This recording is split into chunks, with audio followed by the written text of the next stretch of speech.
Fill her up. You're listening to the Gas Digital Network. We need to roll back the state.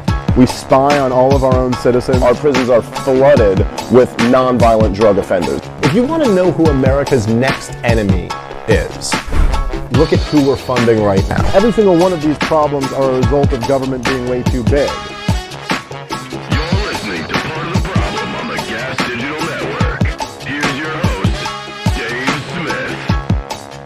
Hey, what's up, everybody? Welcome to a brand new episode of Part of the Problem. I am, of course, the most consistent motherfucker you know, Dave Smith, and I'm thrilled, overjoyed to be joined by my partner in crime, the Fire, the King of the Cocks, Robbie Bernstein, standing up, looking down at all you peons once again with the sweet smell of Domino's pizza drifting through his window. What's up, my brother? I'm doing pretty good. Good. Excited good. to podcast. Good. I'm happy to hear it. That's how I like you, when you're in your excited mode. It's only about 10% of the time that Rob's excited to podcast. About 80% of the time he's indifferent. 10% of the time he's dreading it. But this is Robbie on his game. Excited Robbie. I mean, look how excited I look. Oh, you've been, listen. I'm beaming. That's right. And you've been pulling for Kamala Harris for years now. And you got your wish. Finally, I like a tough lady in a suit. Yeah, you sure do. I hate a tough lady in a suit. Let me go on record right now. Nothing bothers me more. So, of course, I have not spoken with you since this big news Brzezinski, that Kamala Harris is Joe Biden's running mate. I guess not really a surprise. She's certainly, even, it's funny, even before she was floated out there as a name, everybody thought she was like probably top three. It was just, you could just kind of tell that she would be the type that Biden would pick. I remember briefly, people thought when she basically attacked Joe Biden and called him racist at the first debate, they go, oh, maybe that's a little bit too much. She'll work with him, though. I mean, he's a racist, but not if they want to join sides. Then he's not a racist. Isn't that just hilarious? You are a racist. You supported, you were against busing. There was a little girl who needed busing, and that little girl was me. And then he's like, would you like to be my vice president? She's like, oh, my God, yes. Of course I would. Yeah, screw those little girls. Prosecutors, like you can go to that level of this man needs to be behind bars, and then you lose the case, and then it's like, yeah, I'll hang out with him. What do I care? That was just that was in there. That was for show. Well, what are your thoughts on that pick? How do you think it affects the race? All right. I mean, there's a lot of elements here, but first, the question I got for you: Biden really sounds like he's running to hand this thing off. I mean, it sounds like he's like channeling it. Like, I need someone who's ready to lead from day one. I saw he gave a speech yesterday, and it was like, man, it reeked of I don't want to be here. Like, I'm just not. It's like he just seemed down and like very like he seemed sleepy, if I do say so. I mean, he seemed like a sleepy old guy who's like, what the fuck am I doing? And there is something, it's amazing because there's so many kind of unprecedented things happening in the country and in politics. And that's been the case basically since Donald Trump came down the escalator. Things that would have seemed like, I remember talking back in 2016 about how the fact that Hillary Clinton was being investigated by the FBI would be like the biggest story ever. I mean, the fact that one of the presidential candidates is being investigated, you're like, guys, it looks like there's a chance that she could go to jail. So what happens here? What happens if she wins and then she's, indicted and then, what? But because Trump was there, that almost seemed like not even that big of a deal. It's like, no, the really big story is this fucking guy. Is it? So it's almost like lost in all of this, even though it's something we talk about. But it's like Joe Biden's age. Joe Biden is really, really old. He is 77 years old. This is older than anybody who's ever been running for president. I think Ronald Reagan was 73 when he ran for his second term. So this is like, and of course, Trump is also the oldest president ever. So you kind of forget about that and all these other things. Hillary Clinton was also very old. But that was kind of overshadowed by the fact that Trump was old and Bernie Sanders was really old. And so you almost don't notice these things. But campaigning, now obviously Biden isn't campaigning in the, the traditional way because of the COVID shit, but this whole thing takes a lot of energy. It's not really made for fucking older people to do. Now, Trump happens to have the energy of God for whatever reason, because he's driven. Yeah, he's just fucking driven on Adderall and narcissism, and he fucking loves a big crowd, and he's ready to do it. But it's like, I remember even Ron Paul when he was running and stuff like that, and him just talking, and he was in very good shape and he was able to do it. But he'd talk about how he spent it was, I forget what it was, but it was something like almost 200 days sleeping in hotel rooms in within a couple years. And you're like, that's a lot. That's a lot for anyone. That's a lot for someone in their 30s or 40s. Like, that'll fuck you up. That'll throw you off your game. And if you're not up for it and you don't have the energy of God, even just doing what Joe Biden's doing now can be challenging. And remember words in front of a computer. Yeah, no, seriously. It looks like a lot of work for Joe Biden to do that. And he's not remembering too many. And so I don't know. I mean, but there's certainly, I know what you're talking about. And I did feel this energy in the speech that he gave yesterday that was like, this is very, this is not somebody who's like dying to be there. Yeah. Isn't there also, I can't quite, I guess, articulate why I think this is so funny, but to me, there's something like, if I was a black person, I would almost be offended by this choice of Kamala Harris, because you're telling me that we're going to get a very qualified black lady up here. That was your promise, was that everyone is equal, and we want to promote the fact that there's of every single, whatever the fucking claim is, they go, it's important that we have a black lady here. And then the black lady that you pull out is fucking the trash lady. We all rejected her. You put her forward, and she pulled it a fucking 0 after you tried to sell us to her, because we all certifiably said, we don't like this one. And then after doing a search of the whole America saying, I'm going to come forward with this, you brought us back to trash.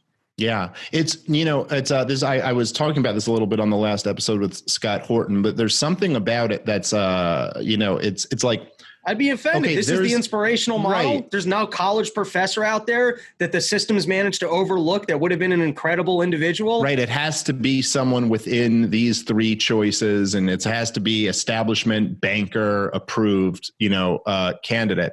But it's fun. So there's definitely a percentage of the population who are on board with this kind of like woke, silly, symbolic gesture type thing, like that say, yeah, it has to be a black woman. And then like, there's a percentage of the population who would be like, yes, I agree with that. That's good.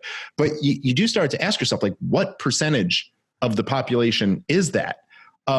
What evidence is there that there's actually a large demand for a black woman, particularly when that black woman ran, and even amongst the Democratic base could not get support. Like, even in the Democratic Party, obviously the Republicans reject this woke bullshit, but even within the Democratic Party, it's not as if they went, well, she's a black woman, so we got to go with her. I mean, the thing, and I'll say this almost in some way as a compliment to the average Democratic voter, is that when they really seem to kind of not make decisions based on this woke token bullshit the way that a lot of their leaders and a lot of people at like Wesleyan would like them to. I mean, when Barack Obama was clearly the most talented politician, they went with the black guy. When Hillary Clinton, whatever they thought was the most likely to get elected, they went with her. She did rig the system, but whatever.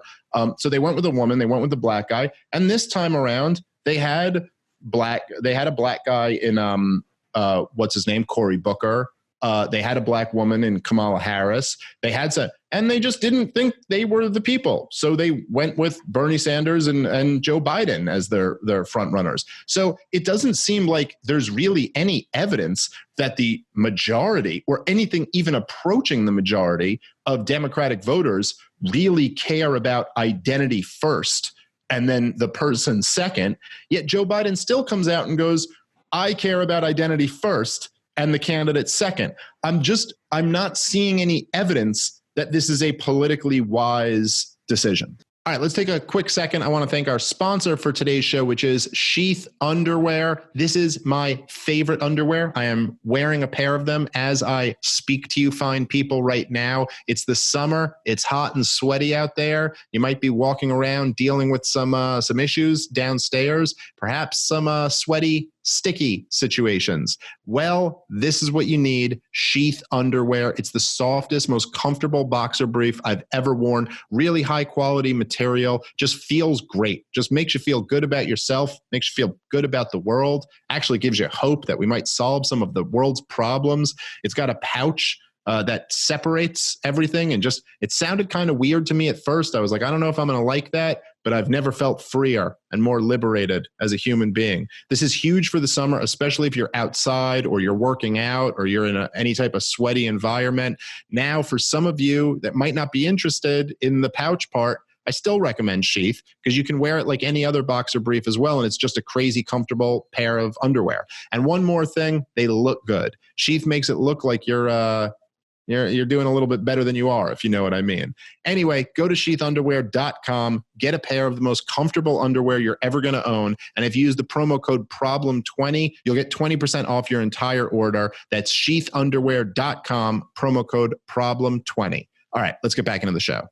It also seems like whenever they're describing, oh, it's symbolic, you have something that's unquantifiable, and so you're speaking to fucking nonsense. It's bullshit. Like, if no one, have you polled people to see who cares about the symbolism? All right, so then it's nonsense figures. But my point is that in a sense you have. In a sense, in the Democratic primary, you did kind of poll people through their voting to say how many people care. Yeah. And the evidence seems to suggest they didn't really care about it. That there was one half of the Democratic primary base that was basically like, we like Bernie Sanders for his, redistribution policies. And the other half was like, we like Joe Biden because he was the vice president of the last, Democratic administration and seems like the most likely one to be able to win.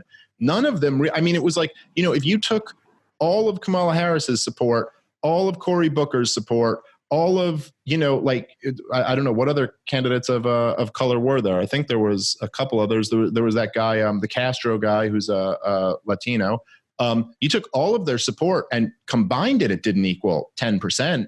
So again, it's just like there kind of has been this poll, and the polling is in that this isn't, and that's within the Democratic base, let alone the whole country. You got to assume that the entire middle kind of independent, undecided voters and all of the Republicans just flat out reject this idea. So yeah. It's very we're going to accomplish this historic symbolism with this person y'all said you didn't like. And by the way, good reason not to like her. She sounds like a whiny Jew mom. She's totally unlikable. She went into those debates, and it's clear that, like, I don't know why she's so insecure with herself, but she feels like she needs to bully, attack everybody. I mean, you could easily have watched that and just been like, this seems like a nasty lady who's just trying to serve herself. Like, she doesn't sell herself well as being within this political, hey, I'm going to help you. Yeah, and it's really not like a much deeper than that. I mean, sometimes, like I had a bit on my hour special about this. By the way, it's up for free on YouTube. If you want to check out my debut comedy special, Libertas, from 2017, you can go. It's on my YouTube channel. Go check that out. But I talked about how I had a whole bit about how important being likable is, and it was basically a dig on Hillary Clinton. And it's quite hilarious and brilliant, if I do say so myself. But that is, look, Elizabeth Warren's policies weren't really that far off from Bernie Sanders. But she's just intensely unlikable. And Kamala Harris is substantially worse than her. Kamala Harris has the Hillary Clinton thing. It's this very like she does not come off as a human being. She bursts out laughing at things that aren't even mildly funny. It's like very strange, and she's very combative, and just she just comes off as like it's like an asshole. It's like an insecurity about, I guess, in my opinion, it's an insecurity about being a lady, and that something's been taken from you, that you feel like you need to be overly aggressive, and it's just not good tactics. But then the other thing that's interesting with Kamala is, I guess, why are the powers that be so in love with this lady? I mean, you remember the way that they really tried to push her at the beginning. It was basically her and Beto were like the chosen people that, as much as the media tried to sell it, wasn't going to happen. And then you could tell that behind party lines, the conversation must have been for a long time of like, all right, we need to make sure Kamala's in there. Yeah, well, there's no question that the establishment loves her. The establishment absolutely loves her. The big banks are very comfortable with her. They're like they just. I mean, I think it's as simple as, for whatever reason, they are convinced that she will play ball and do their bidding. There's a lot of kind of just funny dynamics with all of this. I mean, she's just getting torn apart online. And just the memes are just, fucking everywhere, and ranging from, kind of stupid and crude to really, really funny ones. And it's also just, it's almost in many ways like the major dynamic that gets missed with the current state of politics in America is that I've been saying this for a few years now, that I think the real, you can get, you can focus on the distractions, and sometimes they're important. I mean, but you could focus on the psychotic social justice warrior on a college campus or something like that, who are saying things that, you, even as left-wing as college campuses were 10, 20 years ago, you could never have imagined that they'd actually be saying, some of this shit right now. We need to have basically segregated days on schools, and, all sex is rape, and, there's 72 genders and all this crazy shit. And it's okay, there is something there. It's worth kind of paying attention to the fact that this is what our, universities are producing. Or you could see, some right-wing extremism, online, or, the rise of white nationalism or something like that. You can focus on the extremes of political discourse and how crazy they are. But what I've been saying for years is that the real story is what's going on with the ruling elite in this country. And really, the real story is that the center became the extremists, and this is destroying the whole system, and everyone's spiraling out. And I'm not saying it's not worth paying attention to all of those different groups, but the real story, is that Hillary Clinton couldn't consolidate power.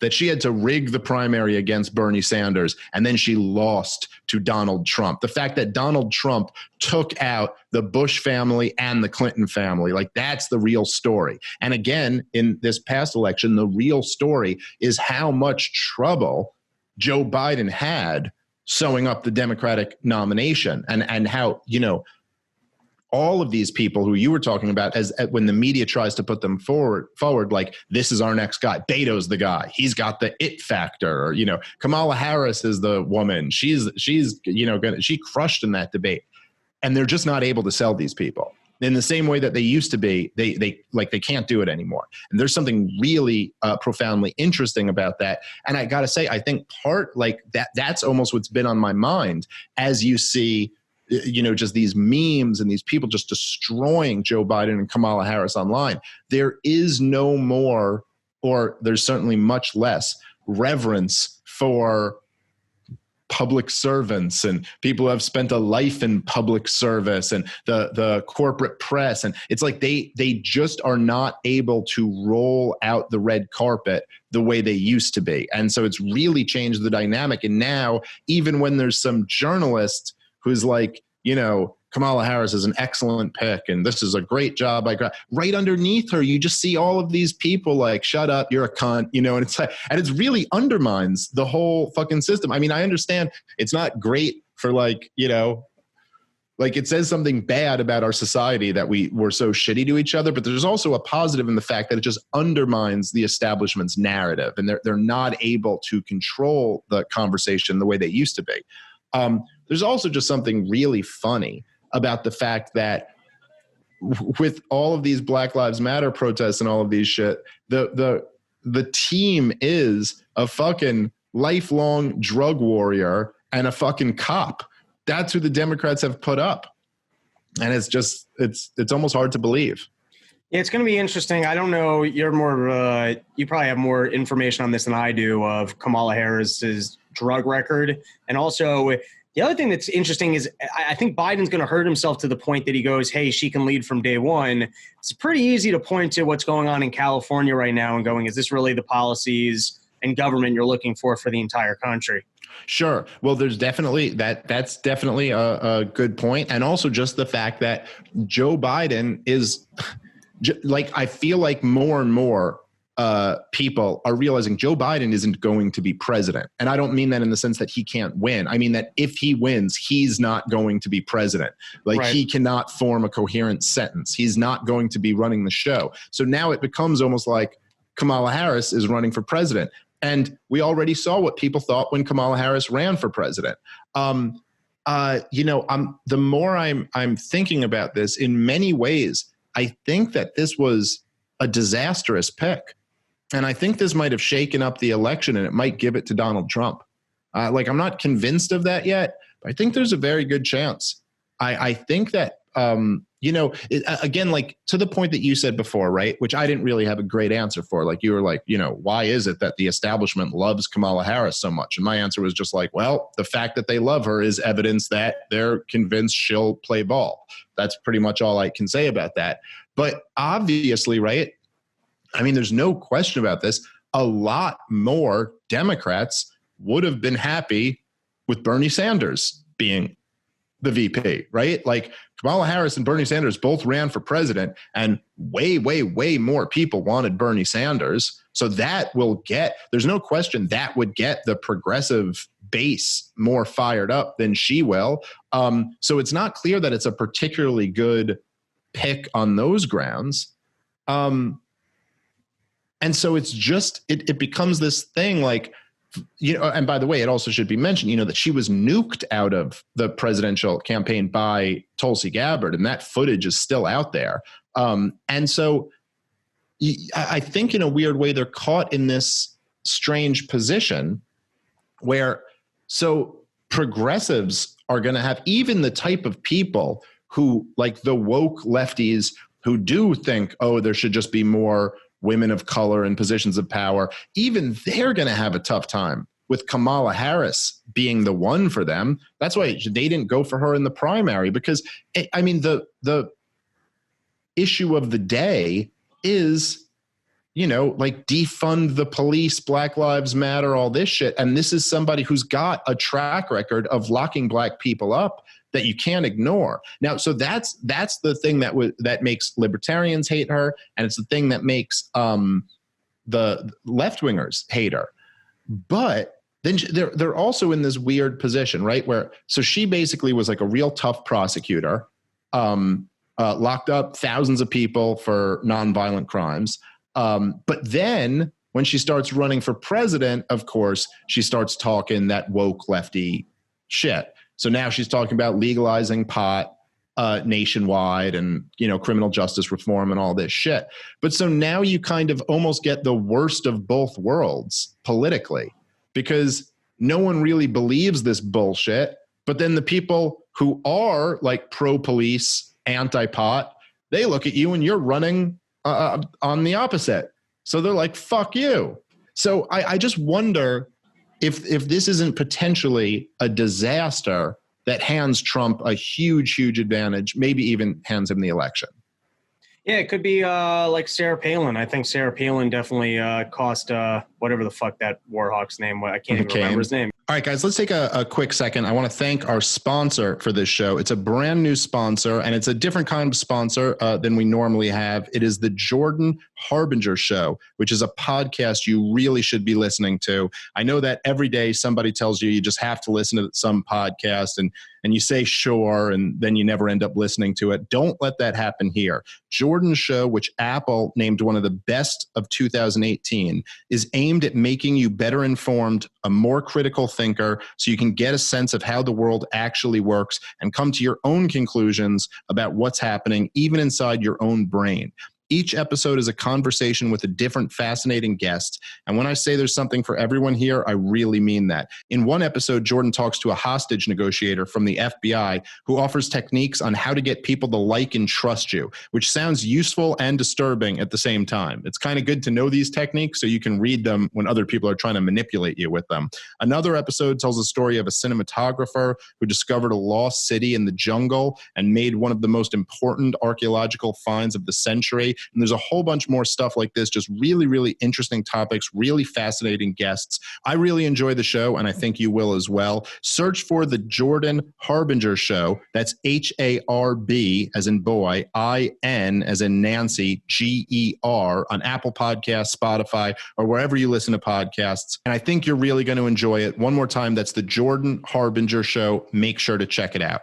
All right, let's get back into the show. You know, usually I think the VPs don't matter that much, but if you get someone who's loony enough, they even question almost your ability to make good leadership decisions that you've picked this other dumbass. And Kamala is so unlikable that could happen. But I think, I mean, you and I said, hey, if the economy's bad, people will just boot Trump on account of that. I think people are really, really unhappy with what's going on. And sometimes they just like to flip leadership for no other reason than outing them. I think if there's anyone, like I think in this situation, basically anyone could have beaten Trump just because people are fucking livid with what's going on. And it's always easier if you're the person that's not there because you can claim, hey, I can be better, and no one fucking knows. I know what's going on with Trump right now, and it's not all that good. You just have to paint a picture that there might be something that you can do that he can do without any evidence to back it up, with the promise that government spending can, you know what I mean? You can claim whatever, you're not here, and there's the unknown. If there's one person that might fumble that, it's Biden. Well, here's the thing, right? So there's no question there's a lot of truth to what you're saying. The idea that if things are bad, the buck stops with the president and, hey, things are bad here, so we don't like that.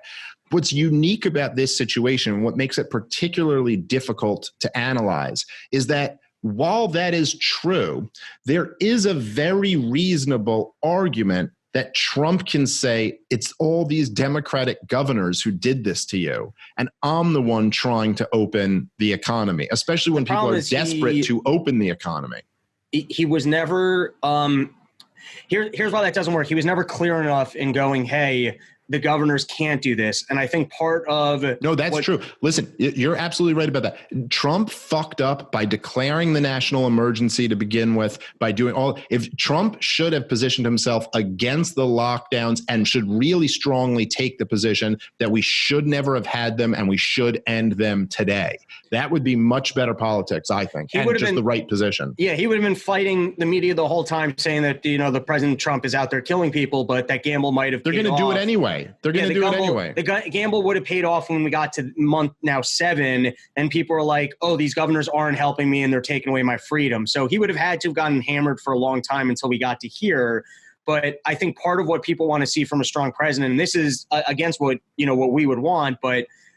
You almost want someone who has the policies that you also have, who's then going to impose it on the other people, even at the cost of like erosions of freedom. And what I mean by that is telling governors like, I'm pulling your support, or you have to do like all things that you and I would go, this is against freedom and this is bad and I don't want government to do it.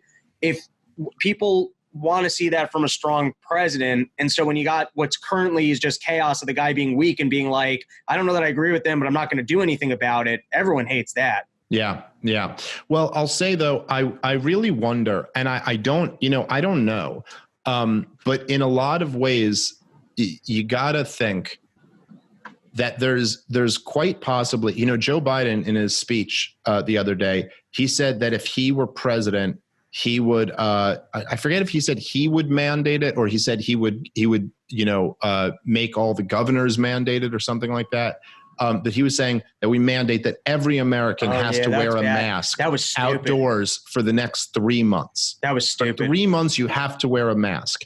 And that already, first off, right, it's just, I wonder, like, if you're in big cities, right?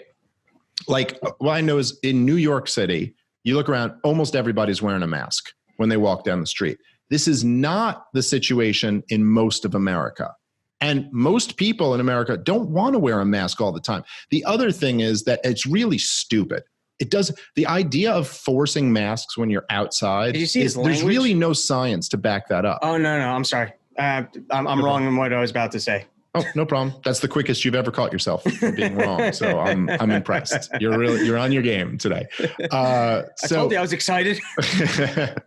Well, so look, I think that, from what I've read, there seems to be a pretty solid scientific argument that if you're going to be in close quarters with people in enclosed spaces, wearing a mask cuts down on viral transmissions. So that's, if you're around a lot of people inside, it certainly makes sense to wear a mask. If you're around a lot of people outside, like in very dense areas, perhaps. If you're just walking down the street on a not very crowded street, or you're taking a drive or like something, the idea, it's really just kind of silly.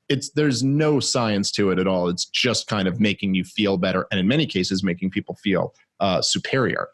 And so him coming out for that. So now you have, you have these riots across the country that are, pretty bad. And there's a lot of footage of them being very bad. And I think most people start looking at that and are turned off by it. And there is some data to back this up, that like the popularity of Black Lives Matter has been going down since the riots. And the more imagery of that people see, I think the more it will go down. And you have this group, Kamala Harris and Joe Biden, even though they're drug warrior cops, that's not what they're running as.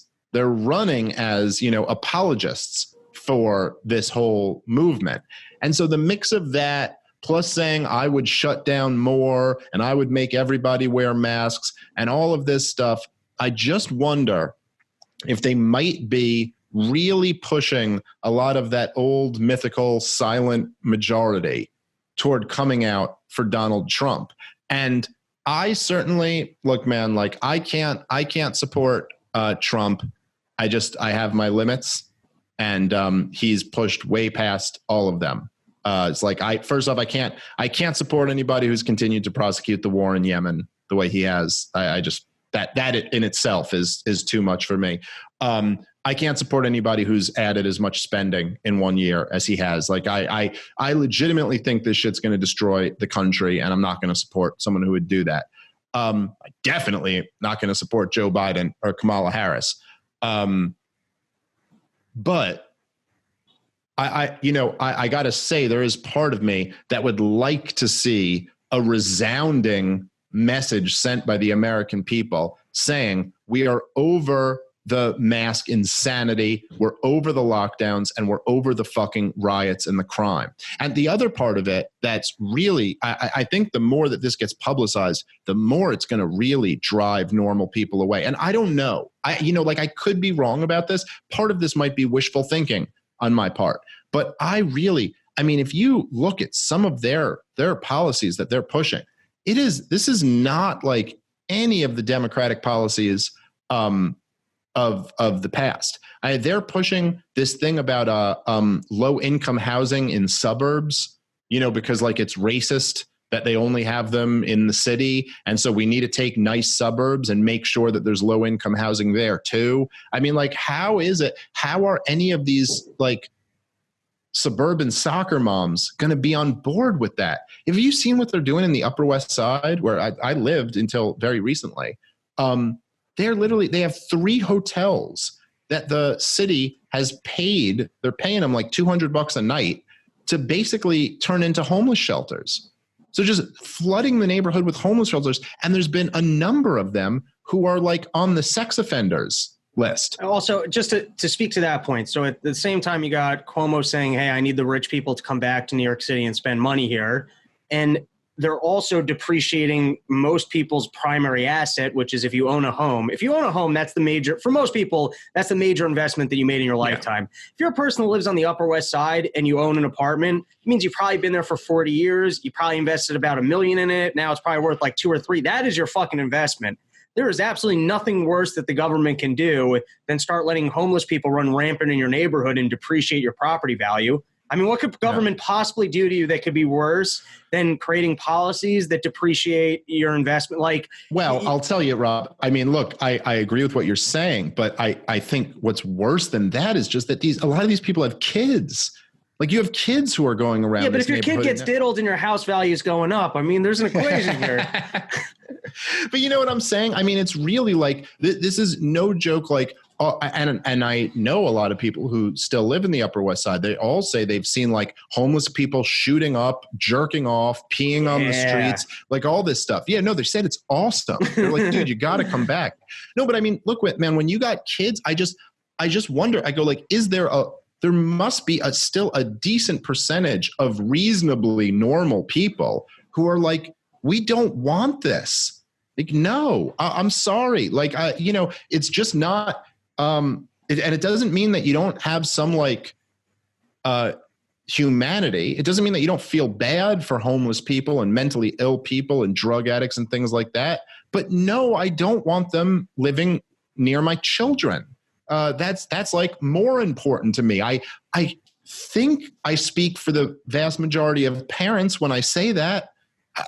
I mean, maybe I'm that removed from reality, but I got to say, you start looking at this stuff, you look at the crime rates in the cities, and this is another big part of why people are leaving New York City. The shootings for July from this year to last year, they were up almost 200%. I think it was 170 something percent.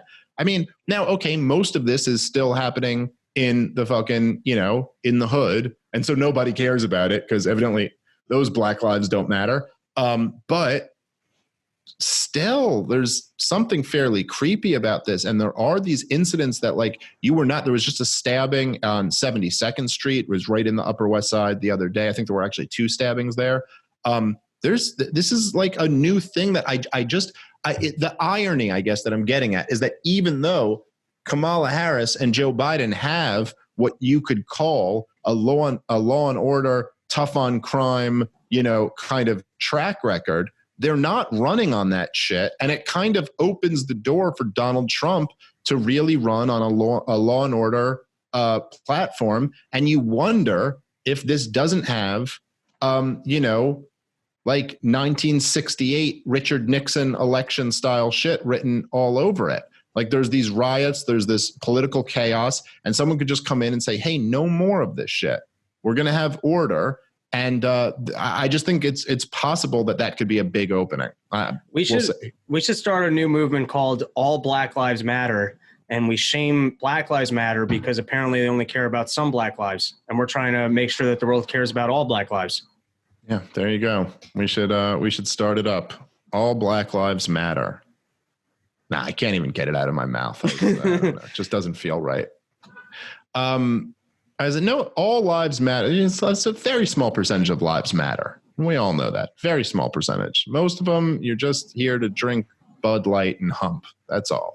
All right, let's take a quick second. I want to thank our sponsor for today's show, which is Lucy.co. One of our newest sponsors, Lucy Nicotine, is a company founded by former smokers who are finally making tobacco alternatives that don't suck.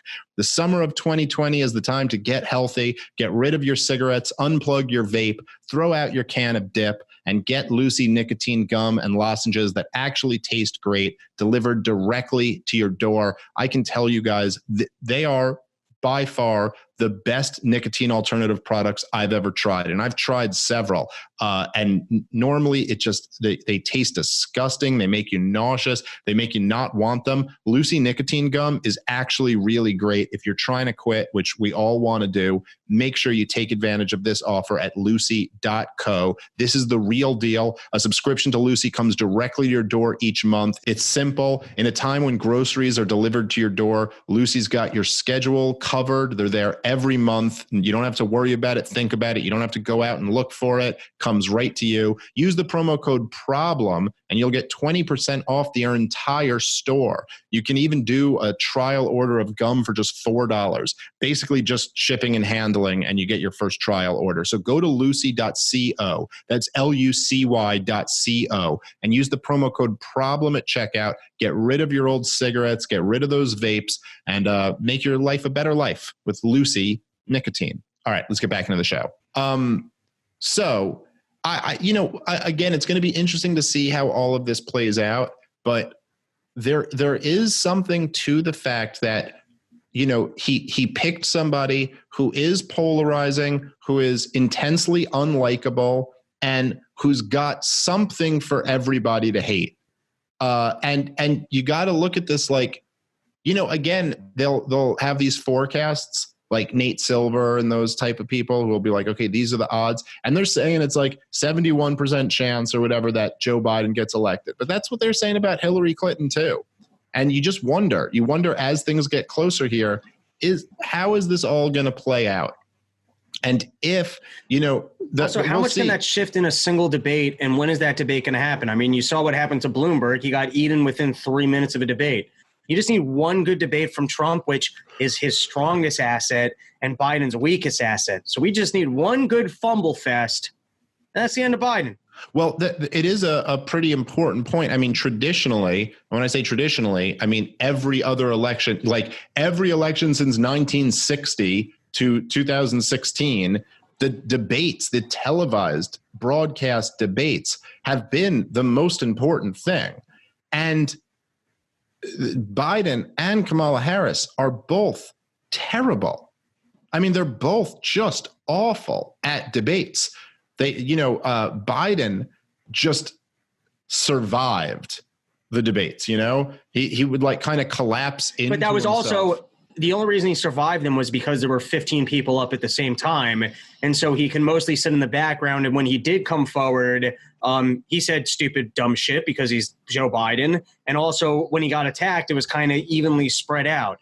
Even in those debates, if you were really thrown, well, I forgot what was the most, like, I don't think he was ever on a one-on-one or, Well, he had one-on-one with Bernie Sanders, but it was kind of after he had pretty much sewed up. And weren't they playing nice, if I remember correctly? They did play pretty nice. It was right after the beginning of the COVID thing had hit, and it was, it was a weird environment. And Bernie Sanders had basically already conceded the nomination without technically conceding it. But you're right that but I mean, if you remember, he would do these things where he would flub up every other answer. He would just collapse in the middle of them and start, not physically, but mentally and emotionally, and just cut out before his time was up and just go, well, that's all right. I shouldn't say that. Here's the way to beat Biden. You just go, no, actually, I don't know, man. Would you mind clarifying? That's fucking hilarious. That's the whole key to taking Biden out. Do you know, man? No, I don't know, man. What the hell do you mean? And then he just goes, I shouldn't be here. I'm sorry. Trump, Trump might just, if Biden does end up debating him, which is a big if, Trump might really just have some crazy moments. Even without that, it's possible just in giving interviews and speeches, there's some moment that Biden creates. And Kamala Harris is just, the more people see of her, the less they like her. Good recipe for Trump. Yeah, I think so. So I don't know. I'm just thinking about it, and truthfully speaking, I don't even know. I don't know. I don't know what, if elected, what type of how many of these policies they would actually implement, or whether they care to implement any of them. But it does seem like there is like a really major push. And in the same sense of the thing that's been out of control with the Democrats, right, is that they do seem to be kind of like I was indicating with the just picking Kamala Harris, like just going with we want black woman, and so we'll pick her. And you're like, well, what are really where's the evidence that people want this? It does seem like they're pulled by these forces where they're almost like they're pandering to the rhetoric that like a certain woke crowd on Twitter wants, and the policies that some ruling elite bankers want. But you're like, where is the evidence that this is actually popular? It's like, there are these forces that pull them in these directions, but it kind of like reminds you, it's so weird because we're people like me and you, we kind of live in like, philosophy and what we think is right. And we're just podcasters and comics. We can just say whatever the fuck we want to say. I'll just tell you the truth. Like, I'll just give you my opinion. I don't have to fucking worry about, like, oh my God, how's this going to poll or be perceived or any of that shit. But they're politicians. They don't fucking live in that world. They go with what's going to win votes and all of this. But there'd be this weird dynamic in the Democratic primaries where, like, you know, they'd ask these questions like, do you think illegal immigrants should get free health care? And they're like, yes.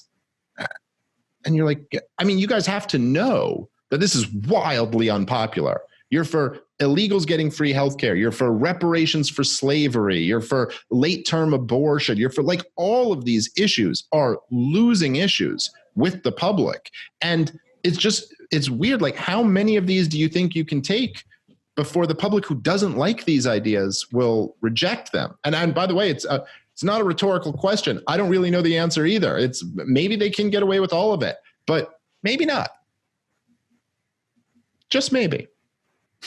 All right. So we will see. It's fucking interesting time to be alive. All right. So one other story that I wanted to just quickly talk about, and then we could wrap up in a couple minutes here.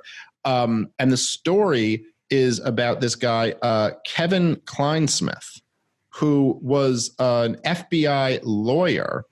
And it's being reported as of today that he is expected to plead guilty for making false statements in the first criminal case stemming from U.S. Attorney John Durman's investigation into the probe of ties between Russia and the Trump campaign in 2016. And basically, this is the guy who, I guess, altered the emails between the CIA and the FBI. Altered the emails that they presented to the FISA court. And he basically cut out the thing about Carter Page being a fucking CIA asset. So more or less, for people who don't remember, I mean, we've done a ton of podcasts on this. But CNN still hasn't apologized, by the way. 2 years of being wrong. No apology. Sure? No. Oh, I haven't checked today. I was thinking maybe we got You'd think after this, it would certainly come out. Yeah. No, I'm starting to think it's never going to come, Rob. No, we'll get it. But I've been saying, and you've been saying for years now, that this entire Russian Trump conspiracy thing was a big fat hoax orchestrated by members of the deep state to take down Donald Trump. And even like, as you say it, even after knowing all the stuff we know, when you say something like that, I know it kind of sounds like tinfoil hatty shit, but that is what happened here. And this little bit, this is very interesting because it's the first person actually facing some repercussions from all of this. I'm not confident that they're going to get the people at the top. It's very clear that this went all the way up to the top, especially with the new stuff that was released at the end of that Flynn situation before he got exonerated.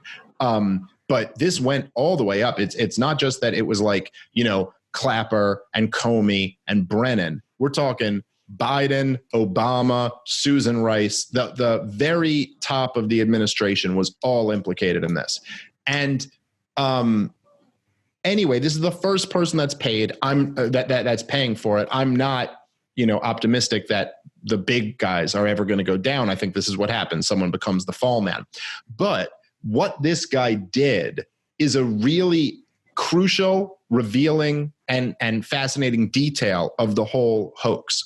So basically what happened was the FBI had communication back and forth with the CIA that said that they have evidence that the Russians tried to turn Carter Page. They tried to convince Carter Page to become a Russian asset and work for the Russians.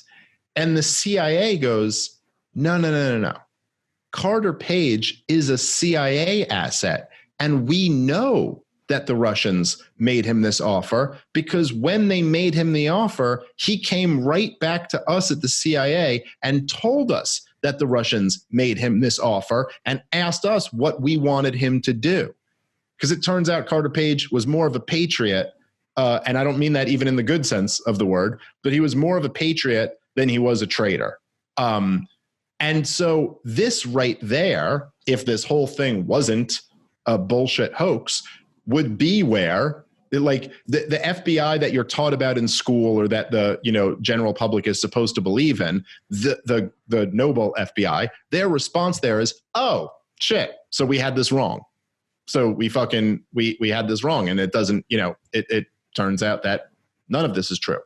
Now, this motherfucker cut that part out of the email that they showed to the FISA courts. And in fact, what he left in the email, if I remember correctly, kind of indicated, and this is the most dishonest shit that they do, is it kind of indicated that the CIA confirmed what they were accusing them of. In other words, it's kind of going and this is why, when you testify in a court of law, when you swear an oath, you say, I swear to tell the truth, the whole truth, and nothing but the truth. Because if you just leave out, lies by omission can be every bit as damning as an explicit lie. So if you go to a FISA court, say that's the situation, right? You go, oh, we think this guy's a Russian asset because we know the Russians approached him. And the CIA goes, well, no. He's our asset. And we know the Russians approached him because he came to us and told us that the Russians approached him. Now, you take that information and you present it to a FISA court and they go, we believe that the Russians approached him to be a Russian asset. And the CIA has confirmed that the Russians did approach him to be a CIA asset. Now, technically, there's no lie there. There's no lie. It's just it's a lie of omission, but there's no, literally, that's where you're factual but not truthful, right? So you factually told them what happened. So that's more or less what this guy did. And now it looks like through this investigation, he's actually going to plead guilty to this because, this is a crime. And so it'll be interesting to see what sentence he gets or anything. But if nothing else, it's interesting because it's one more excuse to tell that little part of this story. And there's so many parts of the story, but that little part is a real juicy one. There's probably 9 or 10 little parts of the story that itself, if you just know that, just take the whole thing down. Just take you go, oh shit, what the fuck was going on here? So argue to me that this wasn't a deep state conspiracy to bring down the president when you just with that one little piece of information. Anyhow. Excellent recap. Nothing there. All right. Well, you know what? Let's we just mention the United Arab Emirates thing because after 100 years of war with Israel, they finally resolved their conflict. We know that the conflict in the region has always been. Did you not think that was just fucking that they went out? They're like, we got this fucking peace in the Middle East, and I was like, oh shit, what the fuck did they accomplish? They actually get something done on paper, and then you're like, they're parading Israel, United Arab Emirates. Now we'll officially get along. And you're like, how the fuck is that news? Dude, I still remember. I think I've told this on the podcast before. They've been dating for years. They're finally coming out, or it's like they're married with kids. I mean, they've been living with kids, and now they're getting married. You're like, this is a bullshit wedding. Well, I remember when I was a kid, I was I don't know, maybe 11 or something like that, when Bill Clinton brought Yasser Arafat and Yitzhak Rabin, who was the Palestinian leader and the prime minister of Israel. And he brought him to the White House, and they signed a peace deal, and they shook hands. Papers. Yeah. Well, it's but I remember I was 10 or something like that at the time, and I remember just thinking to myself, being like, Bill Clinton did it, man. Look at that. Peace in the Middle East. That's pretty cool. And then a couple years later, I was like, oh, I don't think that was a real thing at all. That was one of my first introductions to maybe they're all liars. Maybe all of these people are liars. But I did have a real moment where I went, well, look at that. All right. So that problem solved. Next problem. All right. Israel, Palestine, best of friends at this point. And then you were like, I don't think this is going to be solved anytime soon. And that's more or less my take on this one. I'm not convinced this is going to be solved anytime soon. But there you go. That's the truth for most political problems. Am I right? All right. Thanks for listening. Go check out my special, Libertas. It's up free on YouTube. Go check out Rob's podcast, Run Your Mouth. Follow him on Twitter. Summer Porch Tour, motherfuckers. The Summer Porch Tour is happening. No virus can stop Philly. Rob. I'm going to say Philly is sold out because a bunch of people have emailed me. I probably still got a couple more people that can show up to the gig by Baltimore. Hit me up. Hey, Dave, you got a porch? I do. All right, I'm coming over. We're doing a Run Your Mouth. I just invited myself, and you're booked. Oh, fuck, dude. I don't know what happened. Someone must have stolen my porch. It's gone. I had a porch, but it's gone. Dude, I don't know. There's no porch here anymore. I'm going to have to get to the bottom of this. Yeah, but I'm completely porchless at the minute, at the moment. Anyway, follow him at Robbie the Fire on Twitter. Thank you guys for listening. See you soon. Peace.